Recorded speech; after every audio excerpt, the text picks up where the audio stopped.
And we're live. Hey, what's up, everybody? This is me, the notorious MJH. And tonight we have author of the book Living in Hell, Ghazal Omid. And our co-host, Dolly Miller-Brennan, will be conducting this interview once again because she is much more up to speed on the topics we'll be discussing tonight. So I'm going to turn things over to you right away, Dolly Miller-Brennan. Okay, well, thank you, Mike. I would like to introduce to everybody Ghazal Omid. This is my beautiful, beloved, adopted goddaughter that I've known since she was fleeing Iraq and when she was in Canada and when she was fleeing actually from family persecution and so on. And Ghazal is here to tell us a little about herself and some of her views on the Iranian outward. So, Ghazal, we're happy to have you here. Thank you so much. It's been an honor to know you as my godmother, and I have learned so much about you, and I'm a better person because of you, as I always told you, and it's honestly God true. And thank you, Mike, for having me. I appreciate that, and I hope your audience Thanks for being here, Ghazal. Thank you. I hope they have a great night with us because we will talk about things that they're not really on the radar of media or congressionals or Senate. It's not the type of thing that you hear in an average news. So this would be great to educate American about what is going on in the hearts and minds of Iranian people on average days when they're not protesting something different, but how they showcase their culture and they're trying to strive to sort of showcase their humanity to the whole world. And you are, right now, are you not, you're trying to establish this Iranian Museum of Art, trying to save some of this art? Correct. As of last year, I started, actually 2 years ago, I started researching on Persian carpets. And I noticed that because it's an industry that helps a lot of Iranian people inside Iran, a lot of Iranians are employed by that industry, and it has been since thousands of years ago. It's nothing to do with governments, etc. It's just the way it was. I've noticed that Chinese and Indians and now Nepal is actually, they're using Iranian patterns, and they're making carpets, and they're selling it as Persian, which is it's a copyright infringement. And in the end, it's the Iranian work and hard work that goes to waste.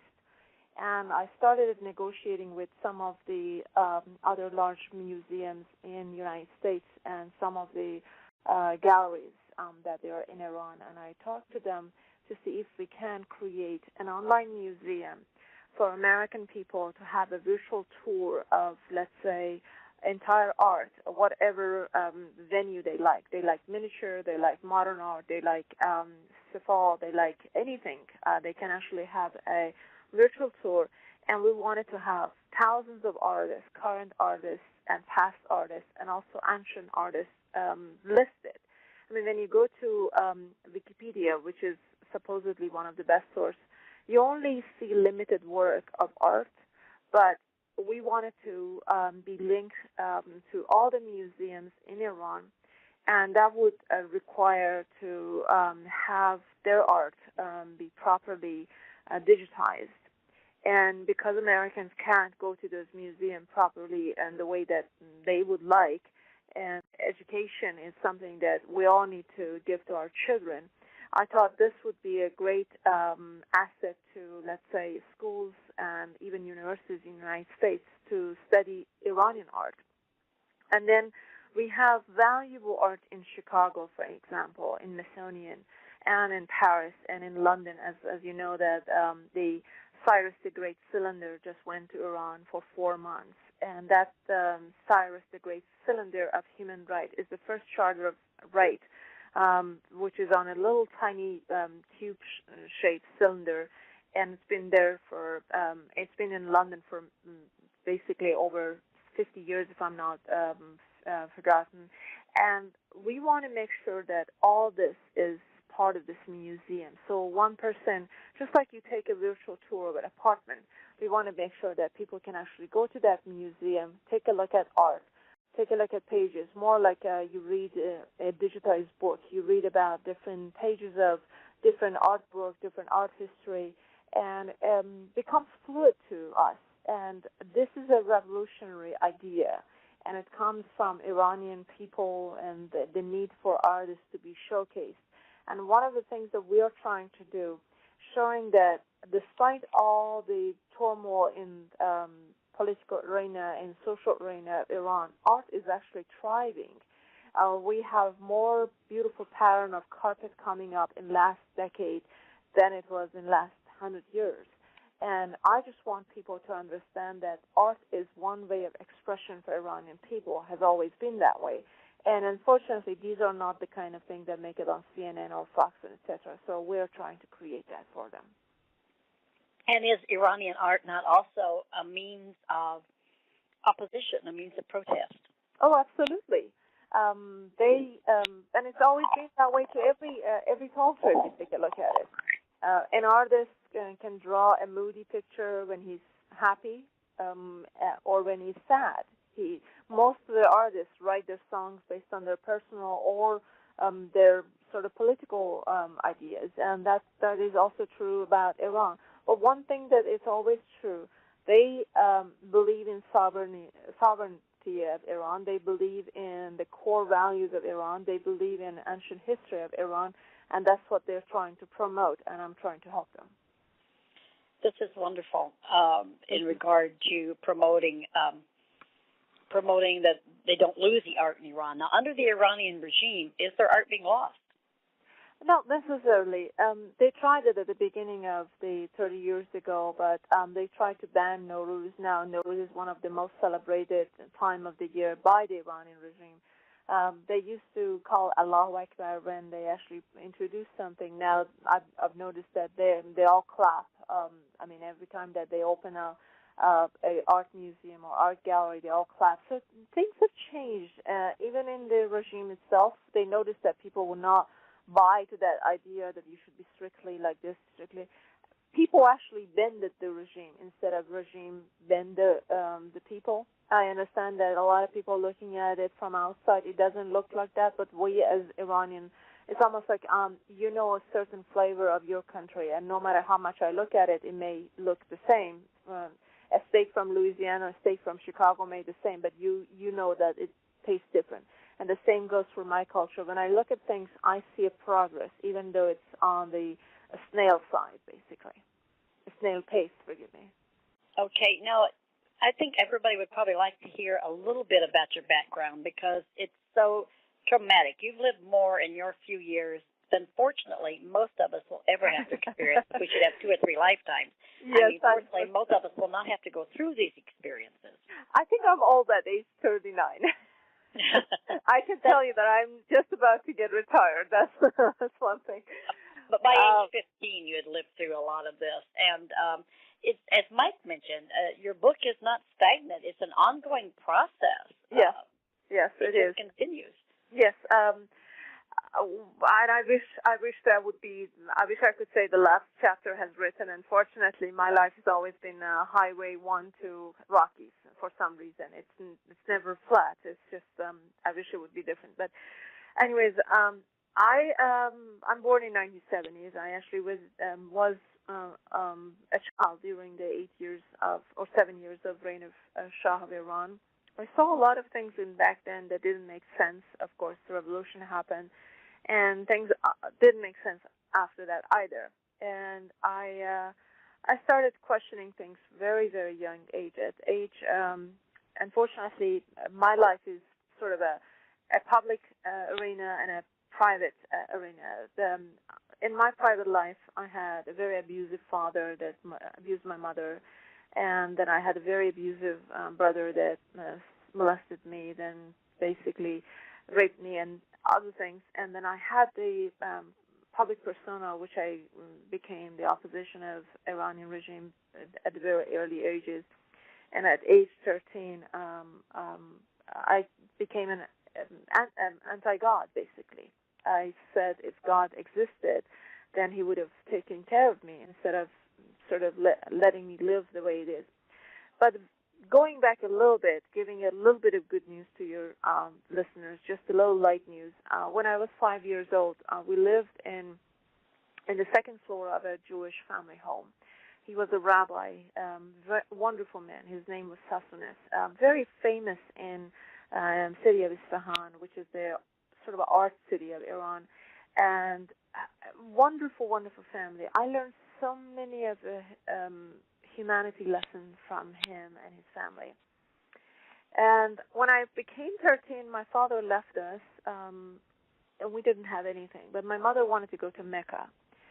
And one day my mom showed me on television a picture of Kaaba, and she said, "This is where I'm going to go visit House of God."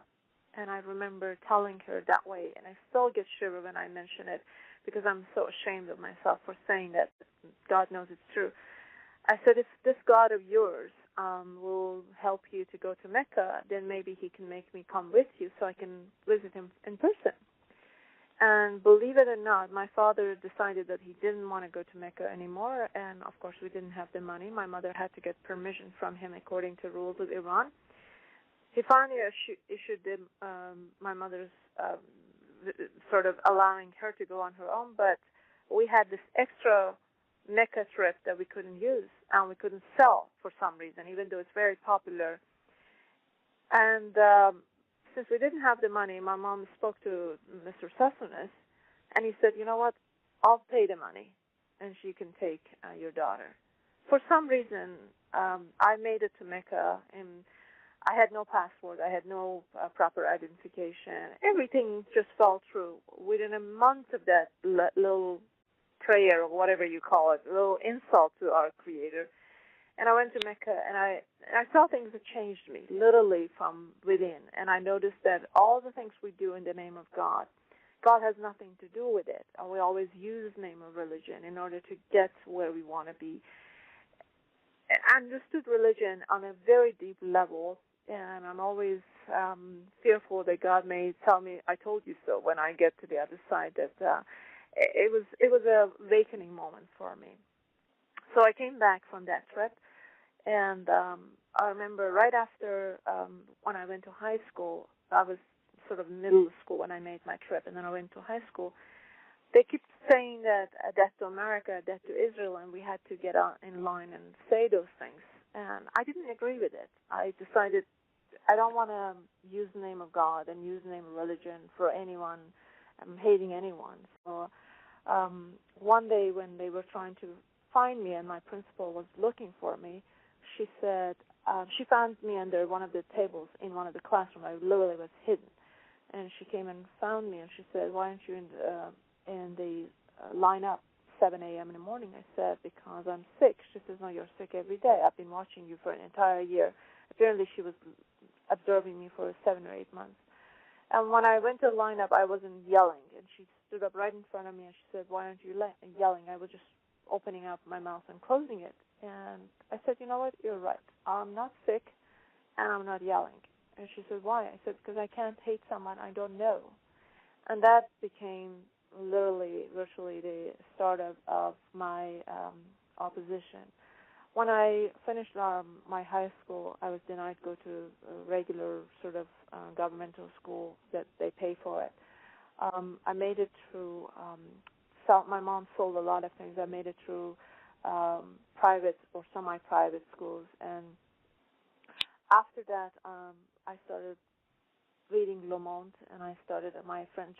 I went from English to French. I jumped over, and I started reading that, and I started writing about it. I started talking about it, and they were also sort of conducting their observation during my 3 years at university. I was kidnapped in the first year of my university after about a few months on the streets of Isfahan, and I jumped out of their car. I threw myself in front of people, and I tried to prove it that these people are doing things in the name of religion, etc. But of course, I was told by the Supreme Court that I was just making it up, and it all was a misunderstanding. It was never happened. Yet, even after 21 years, I still have my scar on my left leg, etc. After that, I got sort of notes from the intelligence service. I was intelligence in every single day. They were pulling me out of classes. They were taking me to intelligence office every single day. I took some shots of just regular people, regular students in class. apparently everything that I did, and it's been documented very well in the book, that it was all forbidden. But then back then there was no YouTube, there was no Facebook, there was no dig-in, there was no any of these search engines that you can get your opposition, you can show it. Everything that they do today, we used to do, or I used to do many, many, many years ago in Iran. That was 90 to 93 in Iran. But then I got this very heavy mail from the authorities of intelligence in Iran, and they said, if you don't do this, we're going to arrest you, we're going to take you to prison. And I had gone to prison for a few brief hours, and I knew how it looks like. You cannot ever be heard. So I decided I'm not going to say anything. I'm just going to sign up, go out, and write about it, talk about it. I decided to leave the country after then, and I made it to Canada through Europe. But I had forgotten that abuse that we received inside home, my brothers carried that abuse to sort of Canada. And, of course, when you're entering a country with no language, no job skills, nothing. I never worked in my life before 95. And it was horrible. And to top that, my abuser sort of wanted to resume his relationship supposedly with me, and that's where I almost committed suicide. And then I had to speak up. And my therapist, her name is Gaydon Hammond, or was Gaydon Hammond, she saw me and she said, Ghazal, you need to write your story because it will save lives. And I took her advice. I wrote this story, has saved many, many lives. Many I have reached, and they said they didn't kill themselves, they didn't suicide because of this book. But it created a lot of ridicule for me because I was completely honest in this book. And I even wrote about what society considers as mental disability. In our society, people don't understand. Somebody has depression does not make one mentally ill, at least in my opinion, because I have studied psychology. They don't understand if somebody has a bipolar does not make that person violent or doesn't make that person sort of a mole or somebody that cannot achieve anything. On the contrary, I wanted to give them a positive feedback that, yes, I have episodes of depression, and I go through very dark ages. There are dark days that I don't talk to anyone. But then when I actually am in that place, I can write so much brighter than when I'm happy. It makes my writing more fluid. It makes me want to write, and it is wonderful. And when I actually come out at that stage, and I'm thinking, did I write that? It is in a way, if you use it properly, it becomes a gift. And when you take a look at bipolar, a lot of people use it so derogatory. If somebody has a bipolar, or somebody has mental illness, they think that person is incapable of taking care of themselves. And when I see society, especially Middle East, I see a lot of that because I'm struggling with it. But it doesn't mean that it is just a curse, because bipolar gives you energy unlike anything else. If you take a look at Michael Phillips, for instance, he also has mental disability, and he used that to his advantage. Now, can we say Michael Phillips that he's called a fish, basically, because of his ability to swim so fast and furious in front of everybody else? Can we call him mentally challenged? Of course not. But our society seems to put everybody in one box as they like it. And as much as I went up and down, I tried to use the lessons properly to advantage of society, which, of course, I got myself a lot of ridicule, and I still do. And sometimes it's very hard, but sometimes when I look at it from the bright side, I know that future generations would say she made a lot of sacrifices in order to help a lot of people, and I hope that's the kind of judgment I will have. That's it. I'm sure it will. I know you've saved many lives. I know that we were also working with girls that were in Iraqi prisons that had been raped and then had tuberculosis. Iranian had been raped, had tuberculosis, were out on the streets, and they were raped in the prisons every day, and you were trying to get them medical attention and get them out of Iran. Actually, that person is now in San Francisco. This is wonderful. You've been doing this all of your life, and I can remember when you were so fearful of your mother in Iran that she's not going to be able to get out, and because you were speaking out, something was going to happen to her. Yeah. Thankfully, things have. When I read things, I actually read them between lines. The Iranian regime has understood that they cannot go after every citizen. And I told my mother, I said, Mom, they may come after you. I can't do anything for you. I know it sounds cold, but it's not, because I don't want to help my mother. If she denies me, she has a better chance than acknowledge me. So I said, well, do whatever you have to do. And they can't go after a 80-year-old woman. I mean, it would be bad publicity all around for them. So at this point, I'm not worried about her anymore, thankfully, because I've noticed that things have sort of slowed down. I guess there has some sense of, we can't put everybody in jail anymore idea, in comparison to, I think I met you around 6 or 7 years ago, if I'm not mistaken. Things has improved slightly, let's say. Now, in regard to the mosque to be built at Ground Zero, you had some definite opinions on that. Yes. I'm 100% against it. And the reason are, first, I know Miss Wise, and her so-called husband, Imam Fazil. I was invited to a CNN conference in 2007, and so she happened to be sitting next to me, and she said, we have a conference coming up. Would you like to attend? And I said, I'd be delighted to, especially if it's for Muslims. And I'm always open to sort of serving anywhere that I can, helping anyone. But when I got to that conference, they had, I don't know if you ever heard of this name, Irshad Manji. Mm-hmm. I have heard. Irshad Manji is a lesbian, and so she claimed to be Islamic scholar in her own turf.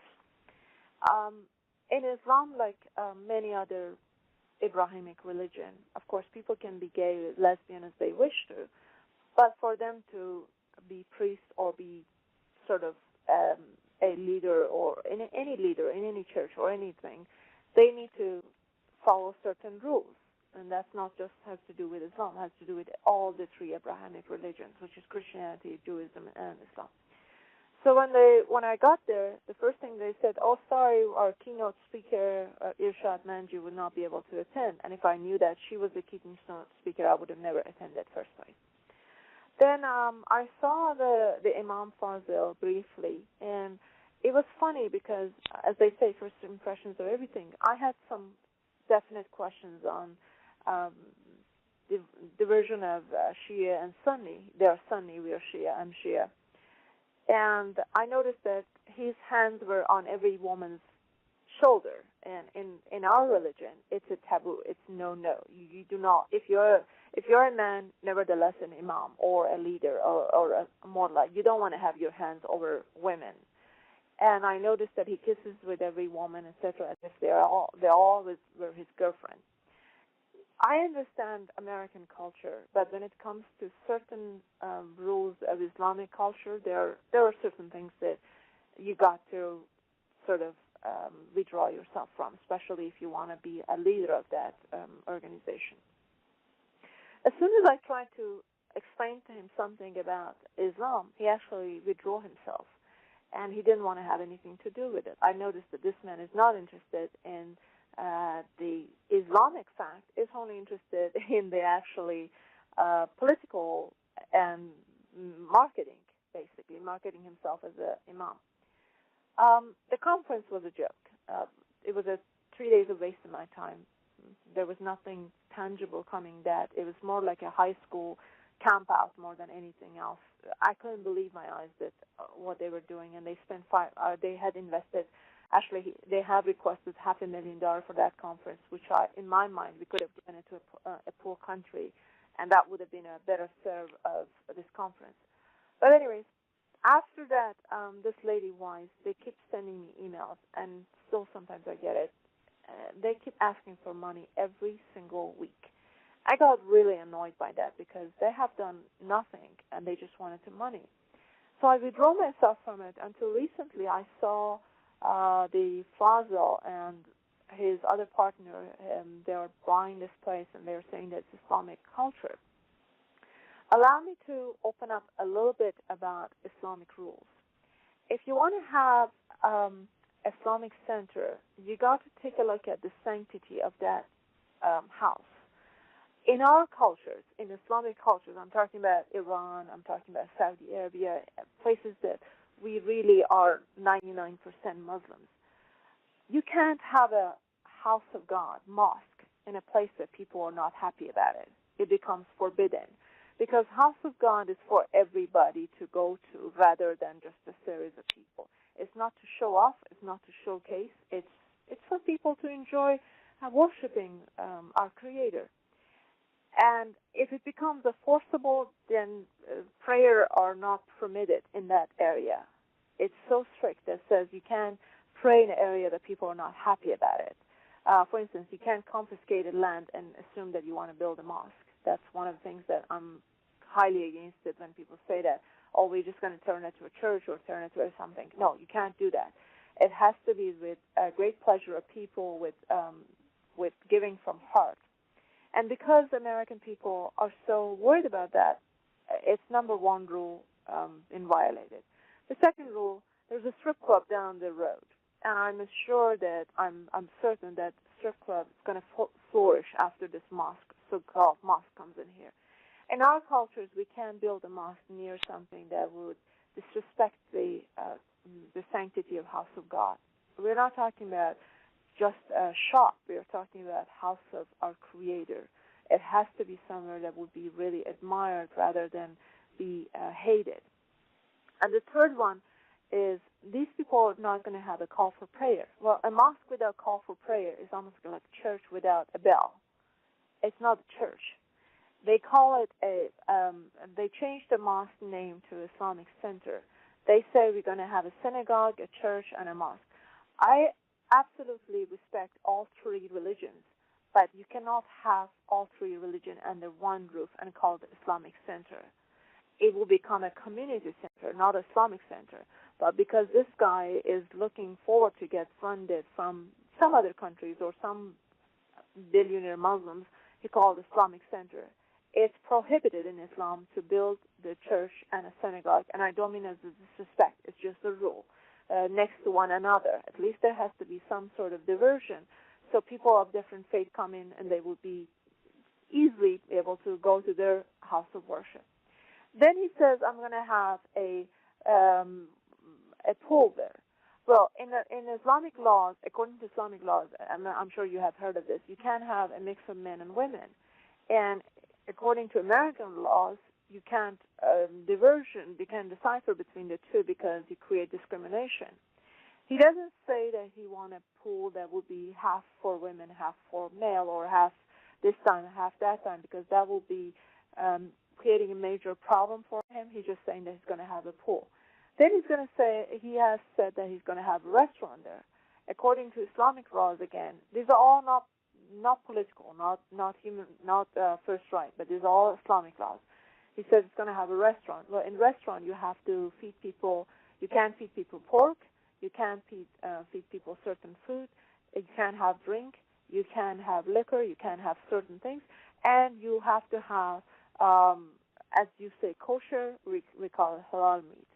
And if they do that, they discriminate a lot of non-Muslims, especially Jews and Christians, because of obviously if there would be one center, everybody wants their kind of food there. And then he's going to say he want to have an art center, as we discussed. I'm all for art, but not under a roof of a mosque. I mean, you could have a AIDS clinic. You could have a medical center in a mosque. You could have a shelter for homeless, but not an art center, because art involves music, and music and prayers don't go together. It's just a no-no in our culture, in Islamic culture. Shortage of being sarcastic, the only thing missing from this mosque of his is a casino. So that's why I'm against it. He's not doing this because he wanted to have a mosque next Ground Zero. It's a marketing tool. For him, he wants to make sure that he gets the funds, and he has one of the prime locations of the United States that makes great amount of money. And obviously, it was so much on the news that got the attention of Donald Trump, and Donald Trump has offered him money. So I sent a note to Donald Trump saying, why are you getting involved in this? And because these people ask their money, and they should say so. It's a capitalist country. You should be able to say that. But they're using a cover of Islam, and I'm against that. I have nothing to do with them personally. I respect them as Americans. I respect them as business leaders, but I just don't agree with their strategy of using Islam to get there. So what you're saying is they are using the mosque as a cover simply to build a money-making money-making center. So it absolutely has nothing to do with religion. It's all about taking advantage of Islam, taking advantage of Judaism, taking advantage of Christianity, and using these religions to masquerade. And when you said a pool, the first thing I thought of was a mikvah. And I thought, wait. Wait. You know, is that what he's discussing, like a mikvah? Yeah, well, he's going to make a pool. I'm not sure what kind of pool he's going to build, and I'm not sure it's going to be for Jewish. I'm not sure it's going to be for Christians. But if women and men are mixed in there, then it's a no-no in our religion. It would be a great insult to any of our religion when you want to pray in that part of the house of worship. So I don't agree with it. I mean, as I said, the only thing that he needs to put there is a casino to complete his project. Well, if he was considering, I don't know if they have in Islam something similar to a mikvah, cleansing pool, but you couldn't do that. No, we don't have that. Oh, okay, so that's not what he was considering. He was just considering a swimming pool. Yeah, which is wonderful, but not within vicinity of a house of God. I don't want people coming out of bikinis going to mosque. So all this is just a ruse. It's just And I disagree with his. I know this man, and when I saw him so loving, sarcastic way with every woman, I got really annoyed that he called himself an imam. Just because you wear a tight neck that looks like somebody from church does not make you a church leader. And so he is not an imam? Well, in his own mind, I guess he is, but I don't know. I don't know if you like to go to your imam that touches every woman. I'm not sure. Very interesting. Do I answer your question properly? Yes, and you brought up another issue that I was interested in. In the current regime in Iran, they are executing homosexuals, which is it's just unheard of. You know, I mean, this. How can you do this? Well, they say there is no homosexuals, which is completely bogus. That's one thing that I have helped people that they were homosexual to get out of Iran, but that's just the way it is, unfortunately. And are they executing them because they're homosexuals? They don't necessarily say that. Remember, the judiciary. I mean, I went through the judiciary of Iran. They called my case a farce, etc. They said it was misunderstanding. These people that they are actually at the judiciary, they're not, most of them, not all of them, because I know a few very good judges in Iran. Most of them are not trained as judges, and they became judge over the decades as they've been prosecuting people or been judging jury. Everything is one person. And these people don't understand, don't decipher. If somebody raped somebody, they assume that person was homosexual, which has happened in I think 2005, if I'm not mistaken, two boys. One was 14, one was 18. The 18-year-old raped the 14-year-old, but then they let the 14-year-old to become 18, and they both hanged both of them, and I was against it. And that has been, obviously, that was one case that so affected me, because I was so raped, and so should I be stoned because of this? It is something that they don't seem to understand when the person cannot have a proper person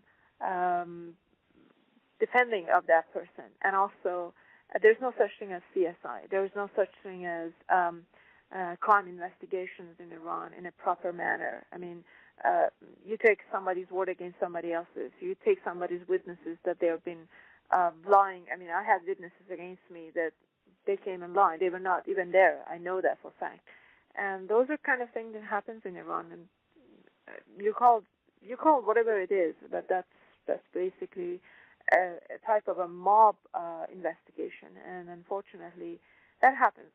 I don't think that even the people that they are on the administration, from what I understand, I don't think that they agree with it, and they just go along with it because it works. Because if they touch it, it will open a can of worm for them. Remember, the entity of the Iranian regime is you got to work with what you have, otherwise it will fall apart. So that's just what it is. So the gay population in Iran really is suffering at this time. Yeah, they're underground, basically. And one thing that bothers me, that also means the spread of AIDS, because AIDS has been spreading in Iran, and nobody talks about it. There's no. So this is another issue. In other words, if they deny that they have gay people in Iran, then they're going to say that AIDS cannot happen, and then they're going to ignore the situation. It's going to become worse. Right, and that's what is happening. That's what is happening. And those who actually, because there's no education about it, that the person may, this is one, it's not just about Iran, obviously. The AIDS is actually going all around Middle East, and it's been denied completely because they think that doesn't exist. Even in countries such as Iraq and Afghanistan in particular. I was actually on the show many years ago with a Marine, and he just came out of the Afghanistan. He said, we treat more of the Afghan men for homosexual diseases than we do for anything else. And it's not talked about. I mean, when they're in the middle of a mountain or somewhere that there's, obviously, it's completely against our religion, and that person may actually look like he's a religious person, but he also can have that. And he said, we do see a lot of diseases that they don't exist except in, I don't mean homosexual, I mean that when two male encounter one another. I don't mean gay. I didn't mean to discriminate against anybody, but he said those are kind of things that we see. So in other words, because of denying the situation, AIDS is becoming rampant in the Middle East. Absolutely. And until they begin to address it, this is just a ticking time bomb. Yeah. Because until it was addressed here in the United States, it was a ticking time bomb, and now we seem to have made progress. And this is another issue of mine in regard to you and your saving lives and speaking out against this. This saves lives also. Yeah, well, American Iranians are so focused on one thing and one thing that they know. They think that they're saving Iran by just standing up on a street and protesting against so-and-so, which is fine. There is the human rights issues. I'm well aware of it. I've saved lives. That's fine. But when it comes to certain issues of Iran, we are in denial. We as opposition even, we are in denial of helping them. What do we do to help Iranians of knowing about AIDS? What are we doing to help young people? I mean, I was at a little conference and I saw this Iranian men, even the one that in the United States. They come in and they kiss and hug so badly. I said, why are you kissing each other? Why are you? It's not just a little hug that American people give each other. And because I've studied psychology, sometimes when I look at this sort of behavior, it's questionable to me, at least. And I noticed that in Iran, the males seem to be so intertwined with each other affection. And I'm trying to choose my words carefully, by the way, in here, you know this. But they don't understand that there can be affection can turn to something else. And these are the kind of things that I wanted Iranians to focus also, that because there's lack of interaction between the opposite gender, it can actually, this is one of the areas that pushes on the person to do things that they may not even be gay, and they may actually be pushed. And then, therefore, they find themselves on a death list of the Iranian regime, etc. So these are the kind of things that we don't really pay attention to. We only pay attention to one person, Ahmadinejad, and of course they come in here, then they have all the publicity, etc. What about the people? What have we done for the people of Iran? Those are the kind of things that I have in mind. Well, no, in regard to that, this brings to mind a German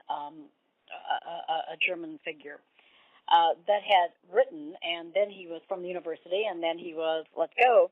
and he had written that due to, and I wanted your opinion on this, due to the strict Islamic code in regard to men and women, that he felt this was creating some of the terrorism in Islamic men in Germany. He said because the women are so secluded and they're allowed to have no contact with them.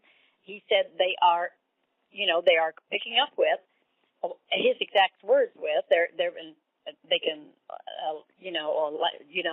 lance me with this if they want to, but he said they're picking up with fat German women of low class, and he said they have no respect for them. And he said they can't date their own, they can't date Islamic women because of certain rules and regulations. And he said they have no respect for these German women. And he said this is what's happening, and they're taking out their aggressions in other areas, so they're taking it out politically, and they're taking out all these feelings in this area. And he was sacked from the university. I felt he should have been sacked. I didn't think he was anti-Muslim. To be awarded. No, that's actually true. In Islamic laws, you cannot date a Muslim woman. And obviously, if there was any way around to marry a non-Muslim, I would have done so, believe me. But there is no way around it. And that person has to be converted to Islam. And most of Muslim men that they want to have a relationship, of course, there is two versions of Islam, as you know. There is the Sunni and there is the Shia. Mm-hmm. In the Sunni, I'm not sure if it restricts men from having a relationship with a non-Muslim woman, but in Shia, you're allowed to have a temporary marriage. If you're a Muslim man, you're allowed to have a temporary marriage with a non-Muslim woman, more or less like a girlfriend, and you just have to put an expiry date on that. You literally recite a little ayah or surah, and then you become sort of okay with that person. God permits it. But if you want to marry that woman, she has to convert to Islam. And yes, that's why most of the Muslim men go out with non-Muslim women. And they exert their aggression on things that I've seen that myself, so it's absolutely true. Well, this is what I was thinking. I didn't think he should have been sacked. I thought, this sounds reasonable to me. He said they don't respect the women they're with, and then they don't respect themselves, and he said they're picking German women of lower class.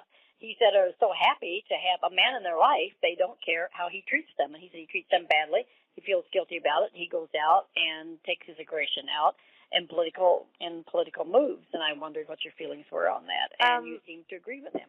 Well, I agree with him on the fact that they take their aggression. I'm not sure everybody will take it politically. I haven't studied that, but definitely, when they also marry the Muslim women, they seem to take that aggression to that family of Muslim families. My expression of people who I don't agree with this sort of being away from male area, and it's funny because Iran is changing, even under the government of Iran. You see a lot of interaction, and I've seen that through my own family in Iran. I talk to my brother's daughters, my nieces, and I see that they're very open-minded. They talk to their guy friends. They don't have boyfriends, but they talk very openly. There is no limitation anymore. Apparently, the educated society in Iran is different, but when it comes to Middle East, even the most open-minded country in Middle East, which is supposedly Dubai, I have been there. It's a horrible, horrible prison. I mean, a woman cannot, under any circumstance, talk to a guy. They have to tell their driver in order to drive or talk to a man, as if the man couldn't hear them himself.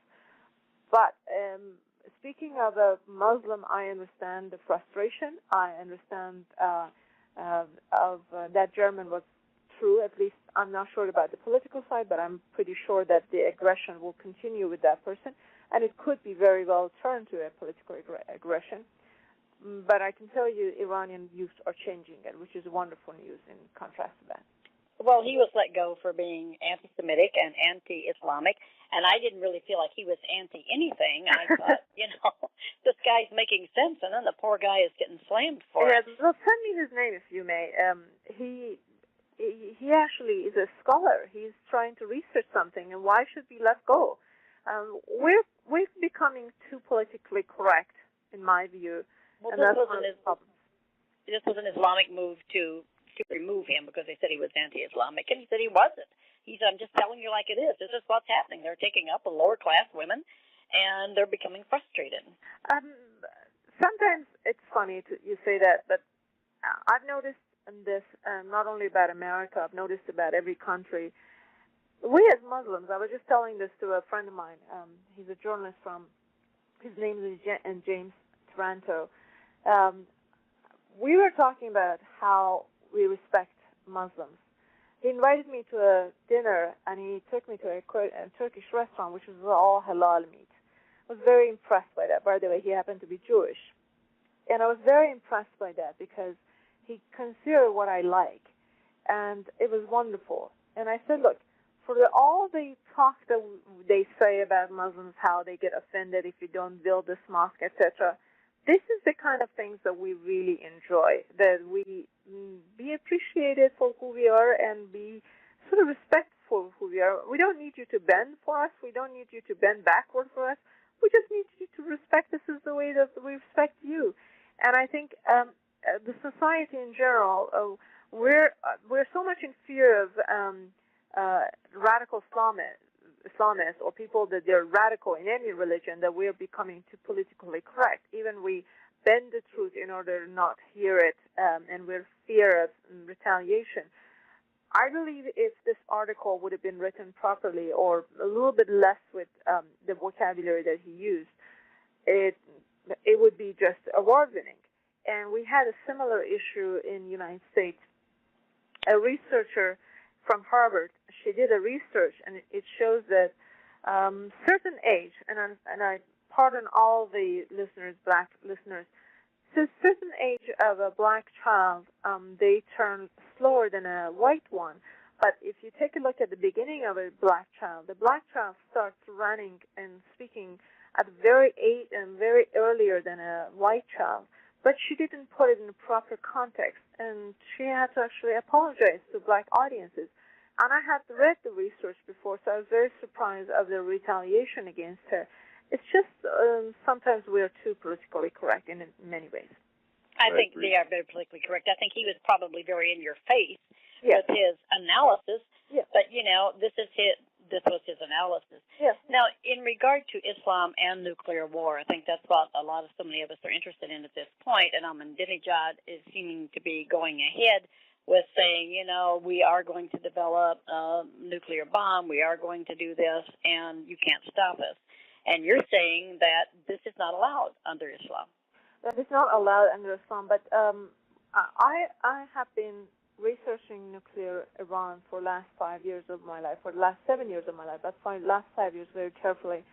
At the beginning, they were actually going very well toward a nuclear bomb. Recently, I don't know if you watched the Bushehr nuclear power plant that just opened up with the help of Russians.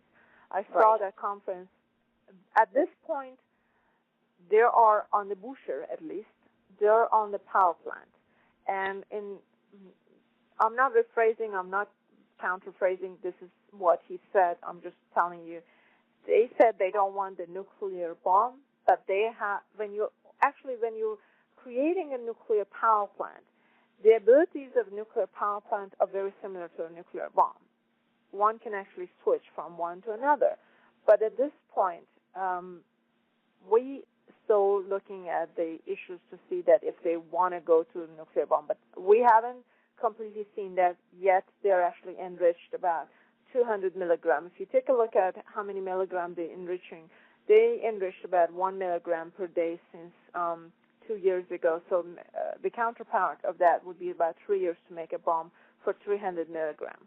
So they have enriched about 200 milligrams of pure uranium, which doesn't make any sense, but it is with part of creating a bomb. Of course, you can also use it for power plant. That's the confusion between the two.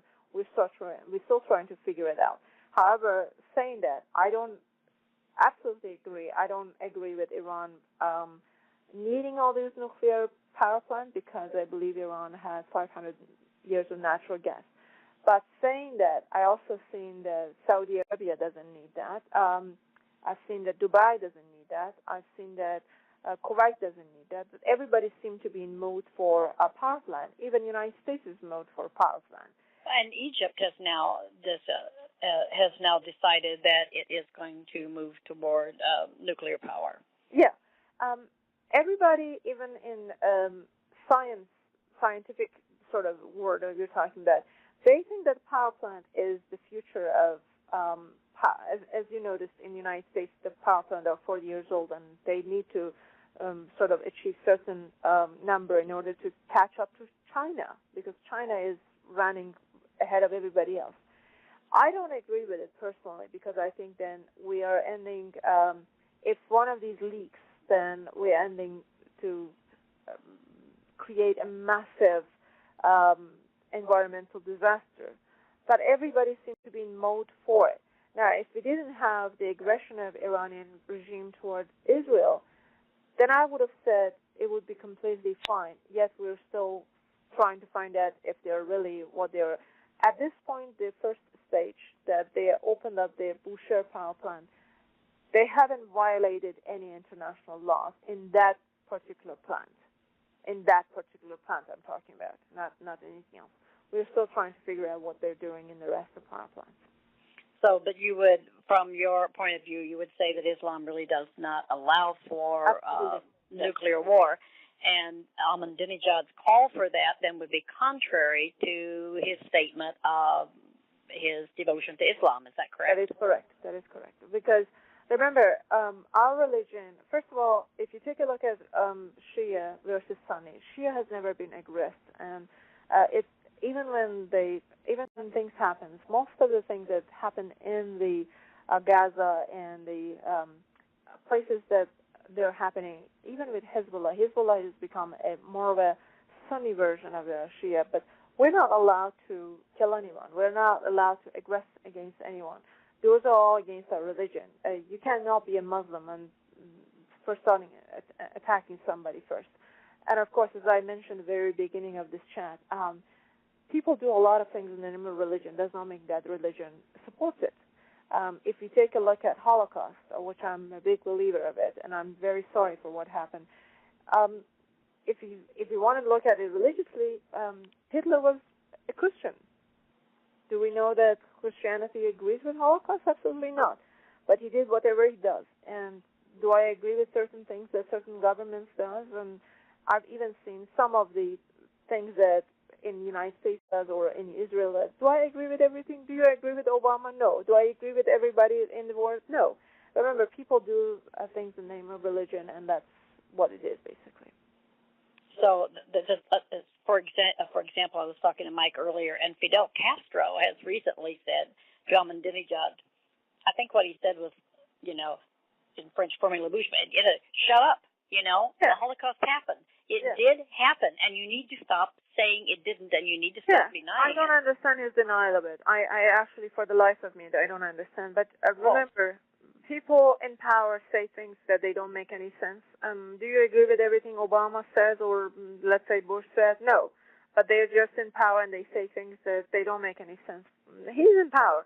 Well, we gotta look at Ahmadinejad instead of a leader of a religious country. We gotta look at him as a president of a country that I don't mean legitimate or illegitimate. Just he is right now, whether we like it or not.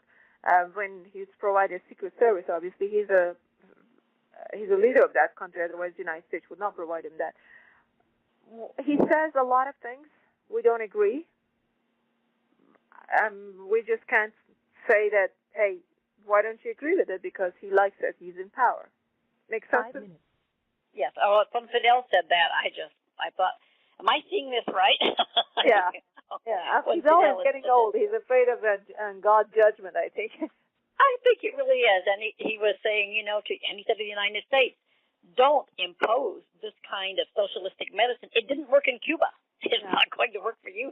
And I'm thinking, oh, my God, what's happening to Fidel? Did he just wake up from 60 years of sanctions? I think he did. I think he just woke up from it. Of course, he had one time studied to be a priest, so, perhaps that's coming back to him, too. Yeah. Well, he should have done this enriching to the God about 60 years earlier, because if you take a look at Cuba, oh, my God. If he had done this 60 years earlier, it would have, Well, we always look in hindsight and see, and see what happened, and hindsight is always better than clear vision. But,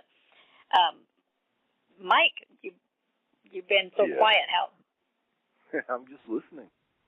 Yeah, well, thank you, Mike. You're listening to one of our listeners, Mike. Well, I'm sure they're out there, and it's so nice to be able to have you here and also to want to save Iranian art and to realize that art is a form of protest, and some of the art that you see in Iran, the underground art, is a form of protest. And art and literature have always been a form of protest, such as English literature has, has always been a form of protest. It's very funny. I went to Italy, and I actually went to Sixtine Chapel, one of the oldest graffiti, which is a form of art sometimes in our world. It's been actually there in Sixtine Chapel over 600, 700 years.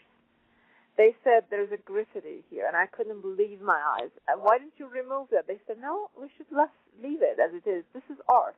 So yes, art has been a different form of protest. And if you take a look at Sixtine Chapel, for instance, Michelangelo, I don't know if you've been there, but when he actually was commissioned to do that, he didn't like all the bending and everything that he had to go through. He put a pair of horn on the top of a priest that asked him to do that commission. but I'm serious. It's actually right there. And I was appalled when I saw that. I said, oh, my God, every painting that you get out of the Sixtine Chapel, that has been deleted. It doesn't show that. But when I went there, because they can't paint it over, that's a form of protest. So I loved it.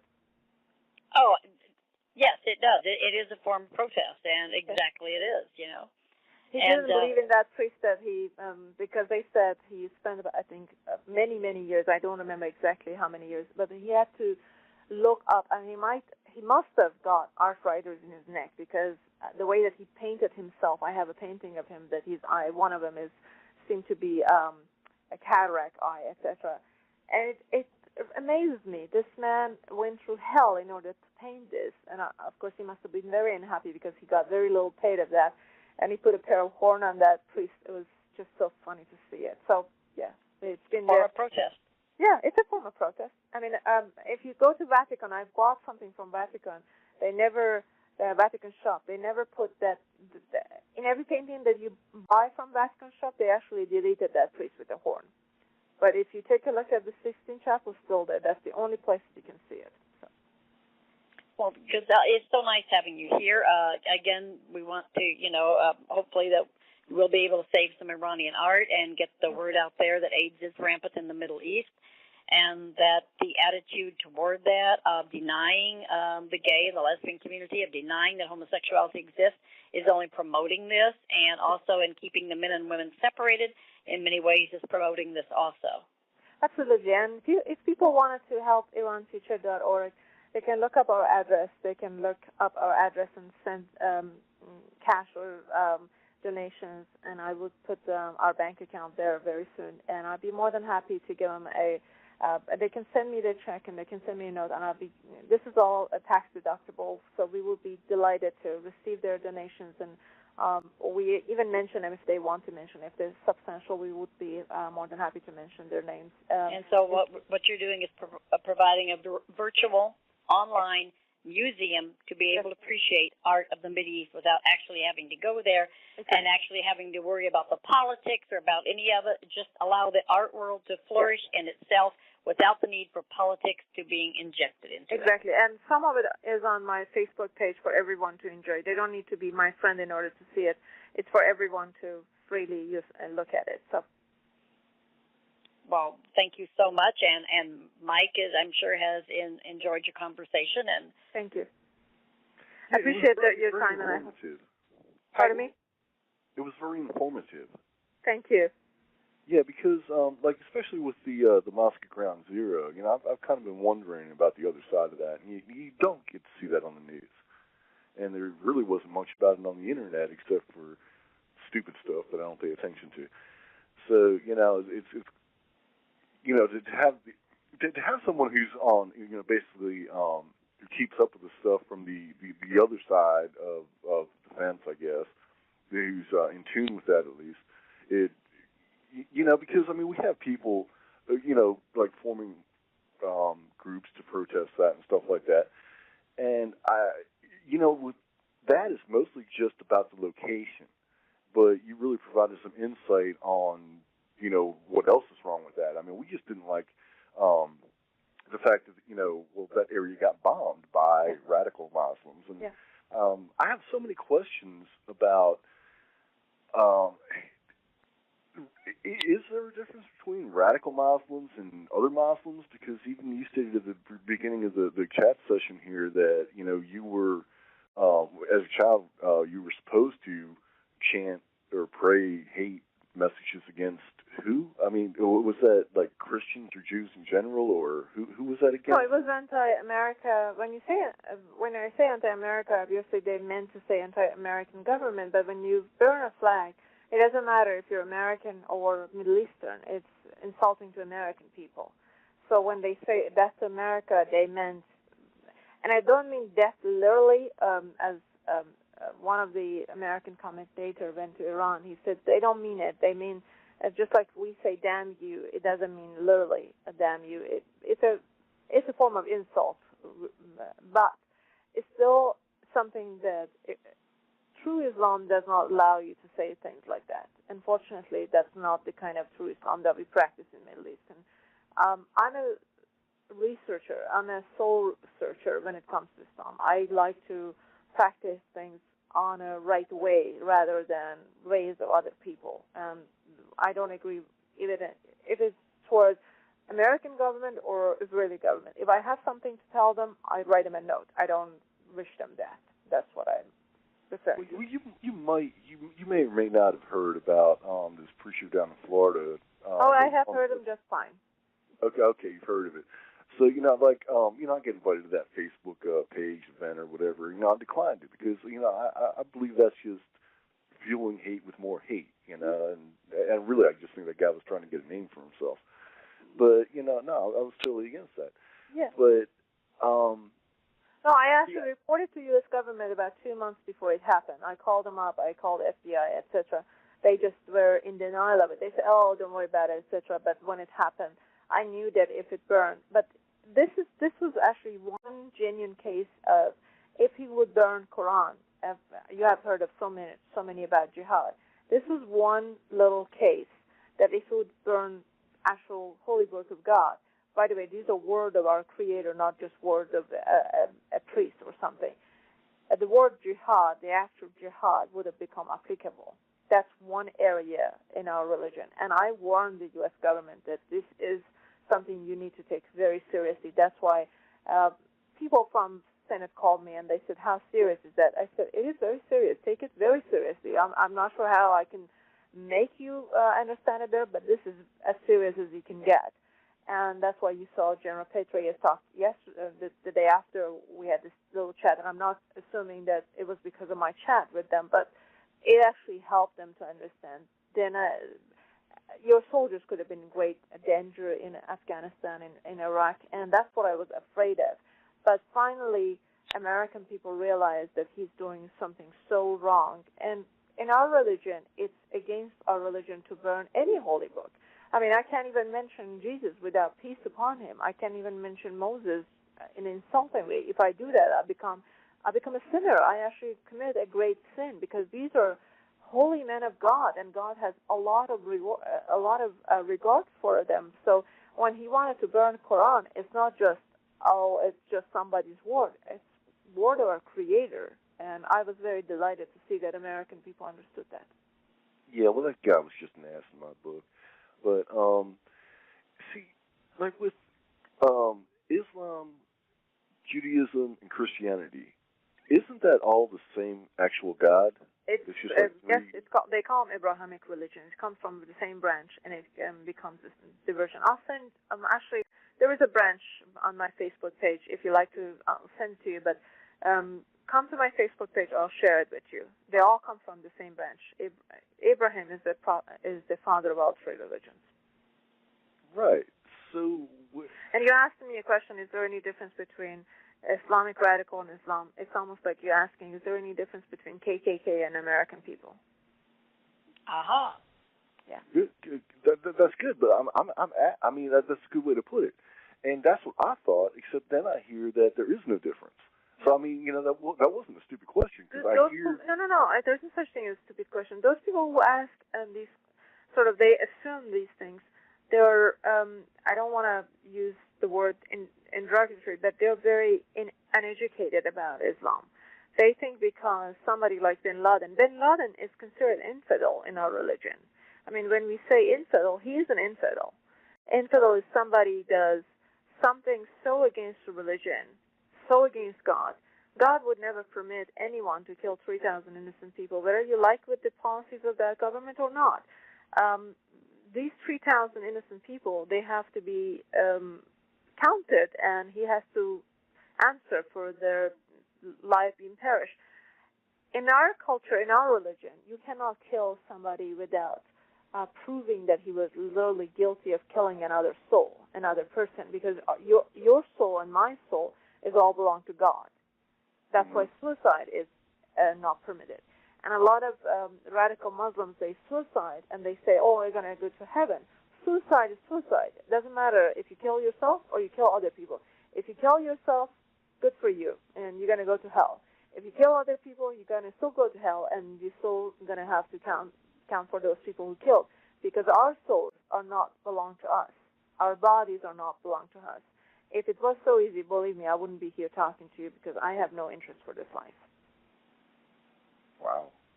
Sometimes it gets pretty tough. Yeah. I just had to think. I just had this thought going through my head when we're talking about protesting in art. Goya, I can remember from art history in college years ago. Goya, in painting, the atrocities of war, would paint inside of the royal families. When we do the portraits inside of their children, he would paint the lovers of the kings and the queens to get into the trouble. So you talk about protest and the horns on the priest. Yeah. I mean, yeah. You know. Yeah, I couldn't take when we were in 16 Chapel, they wouldn't allow us to take a picture, and now I know why, because they didn't want this painting, but it is there only for people who get there, and Vatican actually censored it completely. So that's just, as you said, it's just one form of protest, and I love it. It's a universal language. Nobody can do anything about it. Exactly right. Art is art.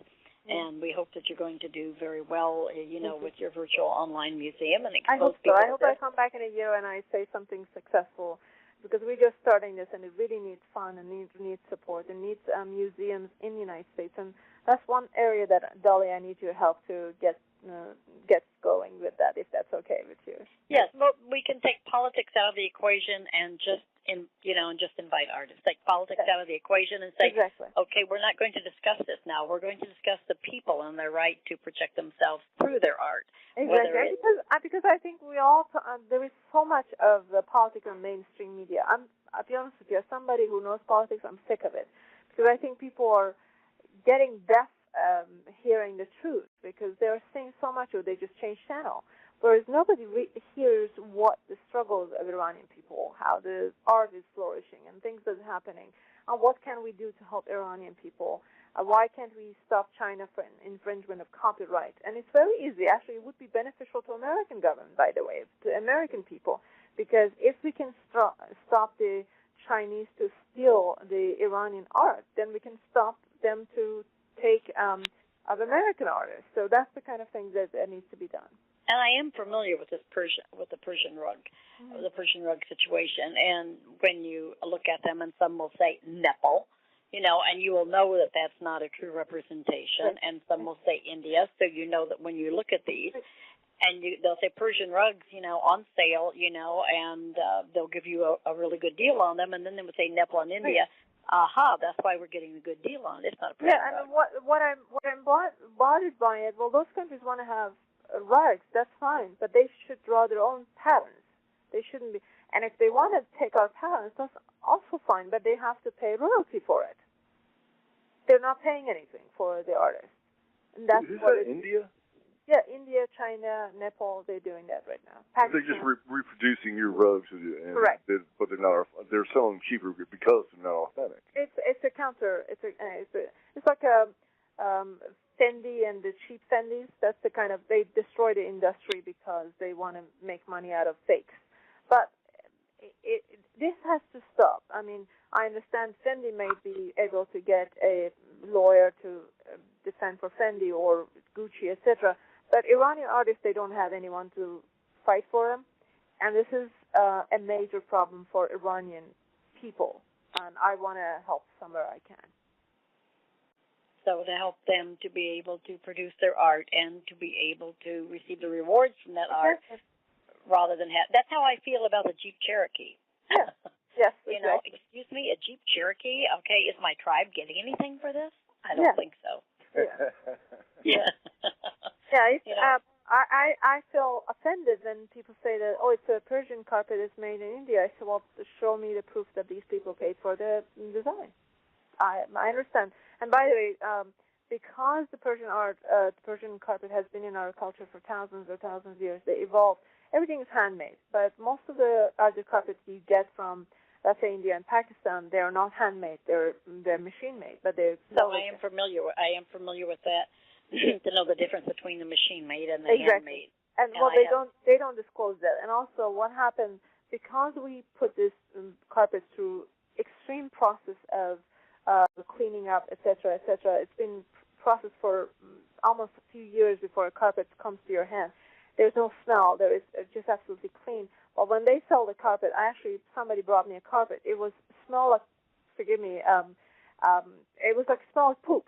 I said, just take it. I don't want this in my home. And I had to leave the doors open for 3 days in order to get that smell out. That's the other thing about Indian and Pakistani carpets. And bothers me, why is that nobody stands up for Iranian artists? So it smelled like curry. Pardon me? I said it smelled like curry. Yes, something like that. Well, I'm not a curry eater. Anyways, that is the kind of things that we're trying to do, and it would help Iranian people quite a bit. Well, we hope that you are successful in this, just to promote the Iranian art, and also the Ground Zero Mosque. This is very enlightening to us, in regard to what's happening here. This isn't a real imam, and he really is just trying to put in a mega complex to make money. And while he, might speak against the capitalist economy, he's trying to take advantage of it for himself. Yes, he's very good at marketing, and he should be one of the executives of Donald Trump. I told Donald Trump. I said, you should hire him as marketing director because he has done a wonderful job. 2 months ago, nobody knew him, and now he's all over the world. So in other words, and also the concept of the way he is with other women, it's not like my mother was French. Excuse me, we don't shake hands. The French kiss everybody. When we went to the mailbox as a child, you had to kiss everybody goodbye, but it's a quick kiss on each cheek, and that's it. You're not fondling people. Yeah. I don't really, I understand the American culture, and perhaps he thinks that he is American, but then your hands is all over people's shoulder. That's a little different indication. And that's not even in American culture either. Americans are not even as touchy-feely, I think, as the French are. Yeah, but again, he behaves like French, but even that he's a Muslim imam. And that's a very interesting combination because if you're an imam in Muslim culture, your hands are off women, period, unless they're married to you or unless they're your sister or your mom. Because there is certain women that you can even shake hands. Your mother, you can sort of hug. Your sister, you can shake hands. You can hug a little bit. But even your sister have to be sort of covered certainly. Muslims think that because somebody's sister, you can be in bikini in front of them. That's not how the Muslims are. You cannot be in bikini in front of your brother. I have never been in shorts in front of my brothers, ever. In short skirt in front of my brothers, ever. Those are the kind of things that people don't understand. And for him to be so, so French, for lack of a better word, that shocked me. That I came from Canada, you gotta believe me, it was a little bit more than I could handle in one meeting. Well, even that, if there'd been, my daddy was very strict, and if there'd been any fondling, you'd have been out on your ear. It was just, you hug each other. I can remember the last time I think my brother and my daddy ever saw each other alive, and my daddy was 83, and my everybody wasn't that old at that time, but he's my size. He's a small person. My brother is 6'5", and they walk in the door and they grab each other and kiss each other on both cheeks and says, "I love you, baby Bob. I love you, Daddy." That was the French way I grew up with. It wasn't the fondling. Yeah, well, I guess there's a different French now. That could very well be, and this is Francofied, kind of. Yeah. Well, what can you say? How many Cherokee Jews do you know? Exactly, but and this is the kind of Muslim I've never seen. This is I guess it was a new Muslim era in the United States, but we can slice him however. He can be whoever he wants. That's absolutely fine. He can be as French as he wants. That's fine with me. He can kiss anyone on the cheek, and he can go to any gay bar he wants to. And that's absolutely fine with me. But for him to say this is the Islamic Center is absolutely wrong, and I'm not against him personally. And like myself, that people attack me personally, I'm not attacking him personally. I'm attacking his idea using this is the Islamic Center. Call it a community center, and if people don't like it, don't like it. Move it somewhere else. You can't use Islam in the name of in that because of what I explained to you. You can't put a church or synagogue in one place with a mosque, and I don't mean there's an offensive way. It's just not the Islamic way to do it. If you want Islamic, I respect church. I respect synagogue. I have friends from Christian faith, and you yourself are my godmother, Dolly, as you know, and I love you with all my heart. But I cannot allow this man to say that this is a Islamic center. Call it a community center. Call it whatever he wants. It's a center. It's actually just a money-making complex. Exactly. It's like an amusement park. That's exactly what it is. And because American people are against it, I am against it, because I believe that American people have the right to choose who wants to build certain things around that. He thinks that it's not a holy center because there is a strip club next to it. That's absolutely true.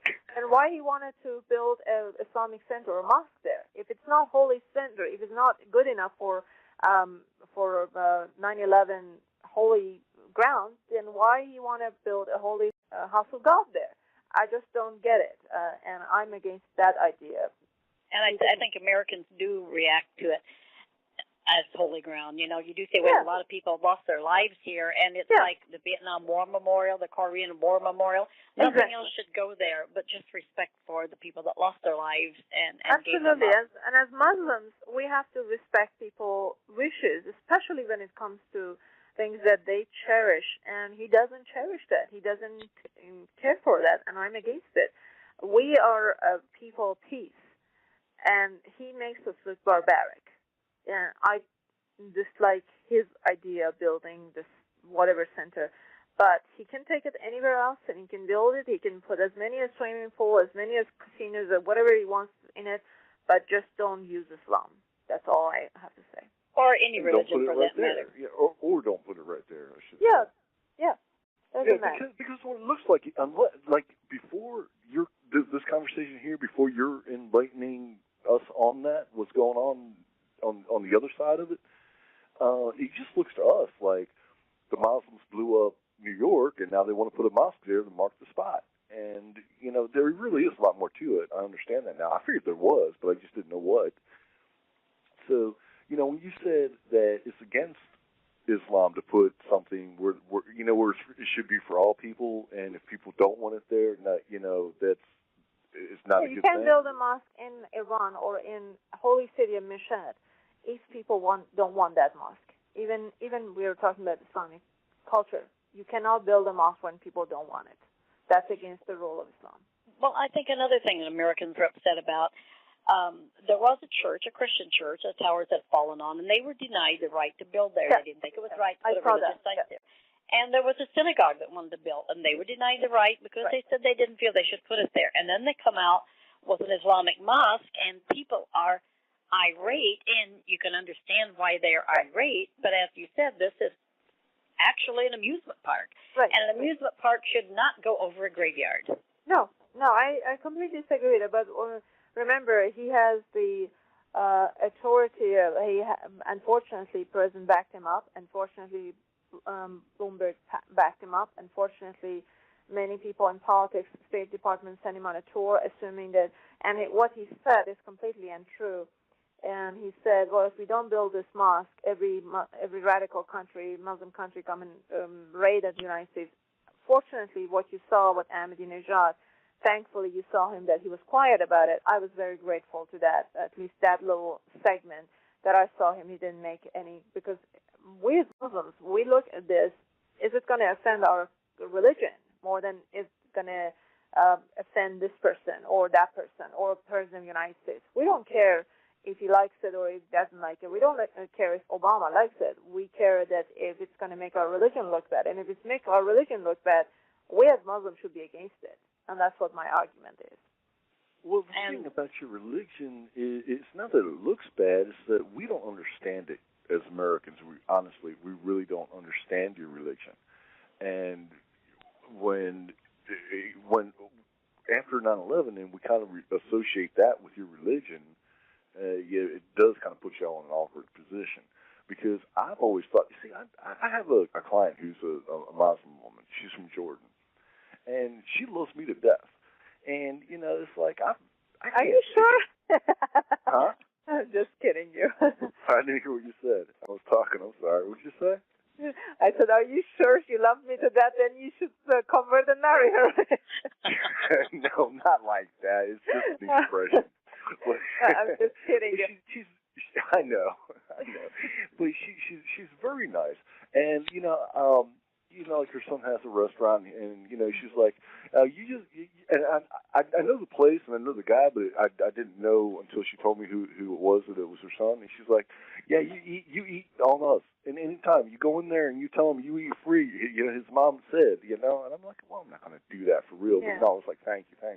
But, but so, it's like I'm trying to tell people that it's not all Muslims. It's just these radical people. And, that's what I understood. But then everybody's telling me there is no difference because, and you mentioned jihad. And just clarify this for me. Is it not their mission to make everybody in the world convert to the Islam religion or kill them? Not such thing as you think it is, or as I can explain it. Well, when the end of there was a prophecy, and I'm sure that you have heard of Imam Mahdi, the 12th or the last 12 imams of Shia. When Imam Mahdi comes in, it's not that everybody converts to Islam by force. Jesus will come back, and they will ask. God will bring many of the prophets, many of the people who have gone. This would be more like a prophecy to us today, but someday maybe it will become true and we would understand it. We would think that, this is impossible now, but we will see if it would be impossible or not. Then people will convert themselves or would accept the word of Jesus himself. Nobody's going to force anybody to become actually Muslim. And in fact, we do have prophecies in Quran that says when Mahdi will come, those who are Muslim today will rise against him, because the kind of Islam they're practicing is against the kind of Islam that Mahdi will bring to finish.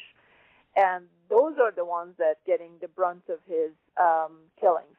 And these are the kind of things that people don't understand. For instance, one of the other things that Mahdi would do, when Mahdi comes in, as we have in our prophecies from different Imam of Shia, he will ruin a lot of mosques, that there are 100 million or 200 million or 1 million mosques. And people say, why do you ruin it? He says, because God doesn't need lavish mosques to be worshipped. God needs simple places. And those are the kind of things that we have been told. And no, nobody would be converted under any religious government or anything like that. Nobody has such authority in Islam except Mahdi, and Mahdi is yet to come to humanity. And as I say, when Mahdi comes, Jesus will come with him, and everybody who is believing Jesus would be sitting or standing next to two of them. They are the kind of savior of humanity from destruction against So are Satan. Mahdi and Jesus on the same side? They are, yes. Okay. All right. That's what I was really getting at. Okay. Yeah, that makes all those people who believe in one God on the one side, and those who believe in radicalism on other side with Satanism. And that's where we have the Armageddon that they're talking about, and these things that they write about, those are the kind of things that happens, and we don't know when that will be. That Quran obviously talks about it, holy books of Shia talks about it, and we absolutely have to wait for that day, wait for the day that Mahdi comes in. Every Shia has to wait for him as if he arrives tomorrow. Well, you see, in the Christian Bible, there's the last book of the New Testament is called the Book of Revelations, right. and that predicts, the not the end of the world, but the Armageddon and all that stuff. And what it says is that you're going to be put in a position where you either have to deny Jesus or be killed. And with what's been going on with like 9/11 and all that terrorism stuff, it kind of looks like it's the Muslims who are going to like kind of overtake it. I saw that. There actually History Channel made a movie, or not a movie, a documentary about it. They call him Antichrist. Right. And, a lot of people think it's Obama. Yes. Well, the things that Christians haven't read. Have you read of Barnabas Bible? No, I don't think so. Do you know who Barnabas was? No. Barnabas was one of the 12 disciples of Jesus. He actually was the one. Oh, yeah. Jesus picked to write the Bible. And whatever Barnabas wrote is actually in line with Torah and Quran. There's no difference. The disciples didn't write anything, and then after that, in about, I think, 4 centuries after, Peter comes in, and you have Matthew, Peter, and other Bibles. None of these Bibles are written in the time of Jesus. They're about 180 years to 400 years sort of apart, and Peter is the ones that actually, he said himself, he wasn't ever a disciple of Jesus. He was just a follower of disciples. But Barnabas, if you get his Bible, read it, and you'll find the same testimonies as you find in Torah and you find in Quran. And believe it or not, Quran and Torah and the Bible, the Barnabas Bible, are all from the same creator. We all come from the same creator. There is no such thing as Muslims to be anti-Jesus, because Jesus has been mentioned in the Quran many times. In fact, I think it's over 25 times, if I'm not mistaken. Okay. So no, we're not anti-Christ. Those are the ones that they call anti-Christ, or we call them the Satanism in Quran, as Quran mentioned about it. Those are the ones that would come and will follow Satan. That's what it is. So that's the difference in what Mike was discussing. Yes. Well, I think we've learned a lot tonight. Yeah, absolutely. Well, I certainly hope so, and I thank you for your time. Well, thank you for your time. Thank you for coming by, and you're welcome anytime. Anytime you want to come by and discuss your art and your projects, just let Dolly know. Dolly will let me know. We'll schedule a show. You can come by anytime. I appreciate that. Well, it's been wonderful tonight. I appreciate that, and I appreciate those who listened. Thank you so much. Thank you, Giselle. Love you. Goodness. Love you too. Bye-bye. Bye-bye. Bye-bye. Okay, great. So what did you think of her? Oh, awesome girl. Awesome. She's a remarkable person. Yeah. She really is. Very, very smart, She really answered a lot of questions that I've had for at least 10 years now, since like 9/11 or 9, but just things I've been wondering about. And it's like you hear, I know better than believe whatever I see on TV, but until you hear it from somebody who really understands the side that you don't get to see on TV, it's like you really can't. You don't believe everything you hear, but you have nothing else to go by. You know what I mean? So until like she answered a lot of questions, not even before I asked. When she was talking about why she's against the mosque being built in New York and all those things she brought up, I had no idea about. I met Ghazal when she was, coming to Canada, and she was fleeing Iran, and she was fleeing going to prison for speaking out against the mullahs, because she had mentioned that when she went in front, her family went in front of the judge, and the father wanted to get her away from the mother. And he had another wife. I think he had 4 wives, and she was the daughter of the last one. And she said that she was 13. She said, my father can't even buy me a winter coat. She said, how is he going to feed me? And she said, there was a judge sitting behind the desk picking his nose while he was making this decision. Yeah. So she's telling this stuff, and she's talking against the mullahs, and she did escape, and, she jumped out of a car as they were taking her off to prison and rolled out into the sidewalk, and she was hidden by a group of women in shadurs, in burqas, that hid her so that she could escape. And she made her way to Canada, and she was very sick, and she was very ill at that time. And then her brother came to find her again, and then she tried to leave Canada, and they told her that, she probably was safer there. And then her brother came to find her in Canada. So then she finally was allowed to immigrate to the United States, which is another situation in regard to legal immigration. She had to work very hard to immigrate here, extremely hard. And then spent her time, she's been speaking out against this regime forever. So those that try to say that she's pro-Ahmadinejad, she isn't. She chooses her words carefully. But I know personally, and I know very well that she has been speaking out against this regime from the very beginning. And she's been speaking out against all the atrocities they're committing. And she is not in favor of it. But you choose your words carefully, because when people make death threats about you, you have to be careful of what you say in public. Absolutely.